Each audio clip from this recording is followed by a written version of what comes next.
watching Dante's Boxing Nation.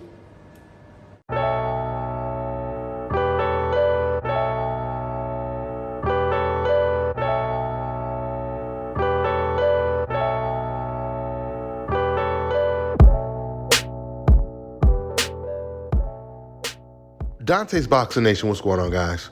So that last fight we just seen this past weekend, or I should say this past Thursday, with Shakur Stevenson and Edwin De Los Santos, that was Shakur Stevenson's last contractual fight with Top Rank, which means as of now, Shakur Stevenson, he is a free agent. He can decide if he wants to leave Top Rank, or Top Rank, they can decide if they don't want Shakur Stevenson anymore, based off of his last performance. I'm saying this because this wouldn't be the first time that Bob Arum would do something like that.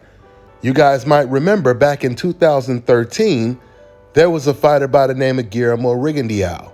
Bob Arum, he signed Guillermo Rigondeaux, and part of the deal was Rigo would get the Nonito Donaire fight eventually, which he did. And he ended up beating the brakes off of Donaire. In fact, he ended up breaking his orbital bone, busted his nose up, and beat him every single round. Not to mention, Rigo was way smaller than Donaire. He had just moved up to the weight class, and Donaire was at least 10 to 20 pounds bigger than Rigo the night of the fight. So Nonito Donaire at the time was considered pound for pound number 2, the best fighter in the world, and Rigo, he completely ruined the HBO and Top Rank party by beating the brakes off of Nonito Donaire. And they're celebrating in Rigondeaux's corner while they tend to Donaire's right eye in Nonito's corner. What happened in the 12th? Rigondeaux came and went right in this area with a counter left hand, landed a beautiful shot right in the eye of Donaire, and it really hurt Donaire, blew up that eye, ruined his vision for the rest of the round. So after Rigo wins an easy, lopsided, unanimous decision, with only 11 pro fights, gets one of the biggest wins in the entire sport in that year. So Guillermo Rigondeaux, he sees his promoter Bob Arum after the fight. He's expecting big smiles from Bob Arum and some congratulations. Instead, he got the complete opposite. Trash Rigo's performance straight to his face. No, he won the fight. There's no question. He won the fight. But the fight was a close fight, and the point is that he could have thrown more punches. He says, I did all I could, and I think I did it very well. You heard right there, after Rigo is celebrating the biggest win of his entire career, his own promoter, Bob Arum, is completely discrediting the win. And one of the main things he says is, yeah, you won the fight, but you could have threw more punches. You should have threw more punches, meaning it wasn't an exciting fight because he didn't throw that many punches. Now, clearly when Bob Arum said that, he didn't look at the punch stats, because if he did, he would have found out that Rigo actually threw more punches and landed more punches than Donaire did. Bottom line is Rigondeaux gets the win that we all believe he so richly deserved. By unanimous decision, with hard punching in every round. Final CompuBox numbers, and they will turn up heavily in Rigondeaux's favor. Landing 47 more blows, throwing 44 more blows, landing at a significantly higher percentage. So the question is, if Bob Arum felt this way about Rigo's performance, which happened to be one of the best performances of that year and one of the biggest wins of the year, Rigo, who once again was way smaller than Donaire, he closed the show by breaking Donaire's orbital bone. And Bob's reaction to this fight was, this guy's going to be hard to sell because he's not entertaining and he does not throw enough punches. If he felt this way about Rigo, then how did he feel about Shakur Stevenson's performance this past weekend against Edwin De Los Santos? What made me think about this question was an article that popped up on the internet about Shakur Stevenson, where they wrote an article and they titled the article, Top Rank's Dilemma with Shakur Stevenson's Future. Now, no doubt this is an old media article, but it begs the question, does Bob Arum feel the same way this writer feels? So the writer, he says, in the wake of Shakur Stevenson's last performance against Edwin De Los Santos, top-ranked promoter Bob Arum faces a crucial decision regarding Stevenson's future with the promotional company. Stevenson's victory, albeit a unanimous decision, was marked by a lackluster display, raising questions about his entertainment value in the ring. And then I'm gonna leave it at that because the article gets more ridiculous from that point on. But this is an interesting question because we've seen the way Bob Arum treated Guillermo Rigondeaux. We also seen the way he treated Terence Crawford, who's the best fighter since Floyd Mayweather, another fighter that Bob Arum used to promote. But before we talk about Terence Crawford's situation with Bob Arum, I also wanted to point out, I thought it was really, really interesting, and it told us a lot about HBO. Bob Arum revealed that after Rigo got his biggest win over Nonito Donaire, HBO, they refuse to host another Rigo fight on the network, which is why Rigo ended up fighting in Japan. Rigondeaux's going to stay with Top Rank as far as you know? No, I think Rigondeaux is going to look to make the best deal possible for himself.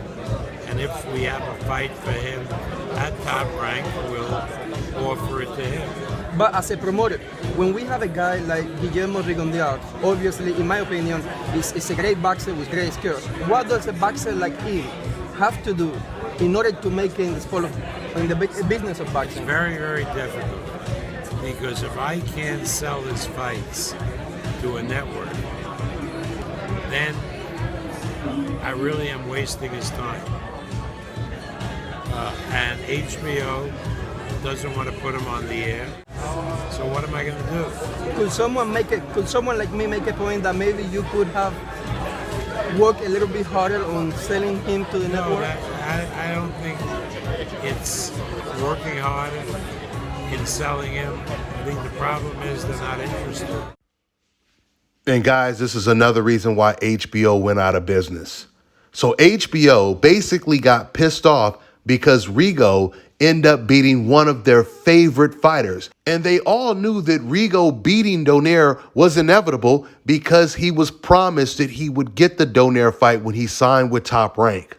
You know, guys, I remember right after Rigo beat Donaire, the boxing world, the real boxing fans, they thought that now Rigo, he was going to get his respect. He was going to start to become a big star. But it was the complete contrary. Because a couple of months after Donaire lost to Rigo, I remember HBO, they put up this Top Rank Boxing promotional ad of all of their upcoming fights. The whole Top Rank roster was pretty much in this picture, except for Rigo.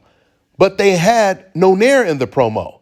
They was already promoting Donaire's next fight, and they did not include Rigo, who just beat Donaire. Now, we obviously knew it was a biased act, but back then, I didn't know exactly why they did it.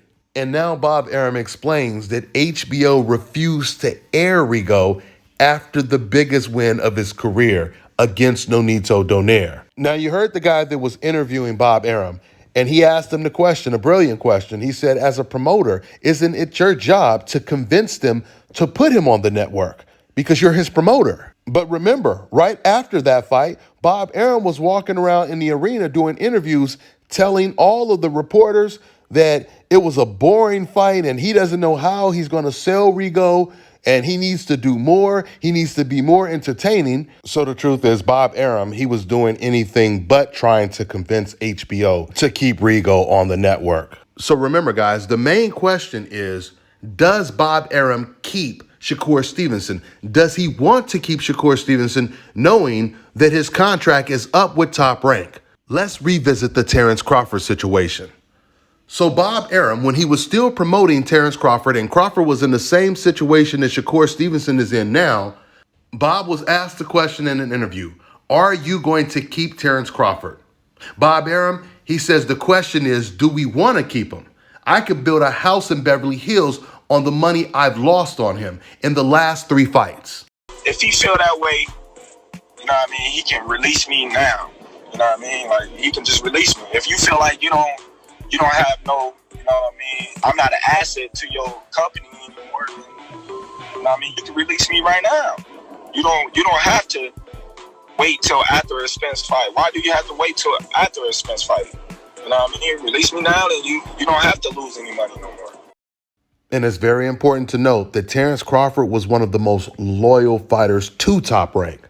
All those years of people saying, You need to leave Top Rank. You need to go to PBC. And Crawford completely ignored it, and he stayed loyal to Top Rank for years and years and years. Just to hear his promoter say the question is, do we even want to keep Terence Crawford? So just to give you guys a little history on how Bob Arum, he treated Rigo and treated Terence Crawford, which brings us back to the $1 million question.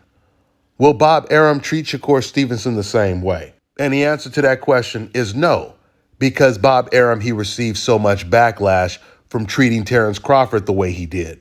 Not Rigo, because that was before social media and that kind of flew under the radar. But the way he treated Terence Crawford, it spread like wildfire. It also resulted into Terence Crawford suing Bob Arum. We don't hear anything about the lawsuit anymore because they most likely settled out of court and Terence Crawford most likely got paid by Bob Arum. Usually settlements from lawsuits are completely confidential, meaning there's most likely a gag order where Terence Crawford, he can't even talk about the settlement. So Bob Arum has definitely learned from his mistakes in the past, and he's definitely not going to say the same things about Shakur Stevenson that he said about Terence Crawford and Guillermo Rigo. And even though the Shakur Stevenson-Santos fight wasn't promoted that much on Top Rank because there was no press conference to announce the fight and there wasn't even a post-fight press conference after the fight, Bob Arum, he did come out stating that Shakur Stevenson suffered a shoulder injury among other injuries before his win versus Edwin De Los Santos. Bob Arum, he said, we had him visiting doctors weeks before the fight. I think he therefore fought a very cautious fight, but it was a stinker. That's funny because I didn't even know Bob Arum said that about the fight until I just read it right now for you guys, because I didn't even read the quote before. Before I had just pretty much read the first sentence about the shoulder injury. Now, we talked about what Bob might do with Shakur Stevenson. Now the question is, what is Shakur Stevenson going to do with Top Rank? And just like Terence Crawford, Shakur Stevenson has been extremely loyal to Top Rank. However, nowadays, it's starting to seem like it's more popular to remain a free agent because you have way more options than you would have if you were stuck in a very long-term contract. That's how Terence Crawford got the Errol Spence fight. That's how Canelo is able to go back and forth fighting PBC fighters and fighting the Zone fighters or even ESPN fighters. That's the reason why we're getting David Benavidez versus Demetrius Andrade and so on and so forth. So the smart thing for Shakur to do is remain being a free agent. And honestly, I think deep down, Bob Arum, he would be completely okay with that. He's just not going to make the same mistake he made with Terence Crawford and say it to the public. With that being said, I'm going to wrap this video up. That's all I got for now, guys. I'm on to the next one. All right, now check this out, guys. If you're looking to repair eczema scars, burns and bruises, dark spots and blemishes, fever blisters, diabetic ulcers, this right here is the perfect product for you guys. It's called LO Key Face and Body Oil. Athletes and top-ranking boxers, they're also using it after training to reduce swelling, inflammation, and to ease the pain. So get yours today. Go to lodekey.com, like them on Facebook, and follow them on Instagram. Let me tell you guys about Issa Israel Law Firm. It is a full-service legal practice based in Denver, Colorado, an emerging hub for combat sports and high-altitude training. If you're a fighter inside or outside of the ring and you need a law firm you can trust to fight for you, visit thefighterfirm.com or email help@iilawfirm.com. Legal representation is usually limited to plaintiffs or defendants in Colorado, but iFirm can help anyone in the world with trademarking their business name, logos, and U.S. immigration issues. This brother has been my attorney for a while and helped guide me through all kinds of business and civil issues, so make sure you guys go to thefighterfirm.com.